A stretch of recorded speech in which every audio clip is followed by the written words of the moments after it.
In the country where I grew up, entrepreneurship wasn't highly praised.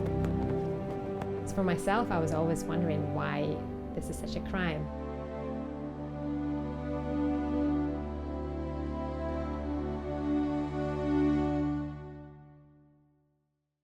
My upbringing is a little unusual. I was born in Nigeria, but I actually grew up in a country that doesn't exist anymore, the Soviet Union. The society that I grew up in was very much against entrepreneurship. Everybody was supposed to have a job and get your fixed salary without even a possibility for an increase in salary based on performance.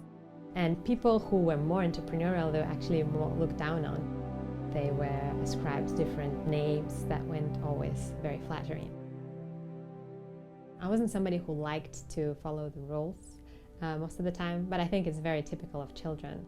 And I was lucky to have my parents who constantly were trying to set up some kind of a business, send in products from the Soviet Union to Nigeria that they could sell there at a profit margin, and then doing all sorts of other interesting things. And that was unusual during the process, but became more common as the Soviet Union started to collapse.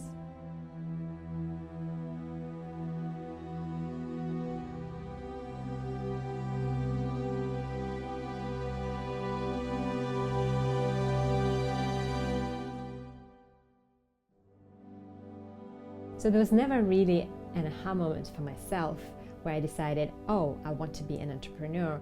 It's more like I always wanted to do interesting things, and I always wanted to do things that are impactful and change lives, and also wanted to work with interesting people. And at different points of my life, those objectives meant different things. Sometimes it meant going to school, sometimes it meant changing a job. And at this particular moment in time, it just meant becoming a co-founder with a very talented group of people trying to work on a product that has a potential to change people's lives. I'm one of the founders of Tenacity Health. We're a group of 3 people that came together while I was still at school at MIT, and we're really passionate about health and specifically prevention. I think being an entrepreneur means a lot of challenges, but it's also extremely exciting because every day you're making decisions that impact either development of a new product that has never existed or new relationships between people. And maybe, in the distant future, it's going to change somebody's life.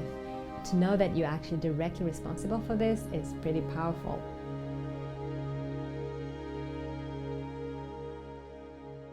Having lived in such difficult conditions when I was growing up, I'm not afraid of hardship, and I think that's kind of more important than the fact that I was suppressed and then I tried to rebel.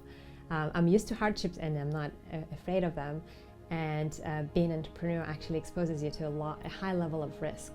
And I'm a kind of person that is more comfortable with risk, and you'll find probably that entrepreneurs are risk takers. And also they know how to manage risks well, so they're not just blindly jump into a risky situation. They accept risk, but they also know how to ensure that the rest of their life is more stable, so that they can continue doing what they do. That's something that excites me, and I'm trying to get up early every day to basically catch that moment to get all the emails done before 9 o'clock.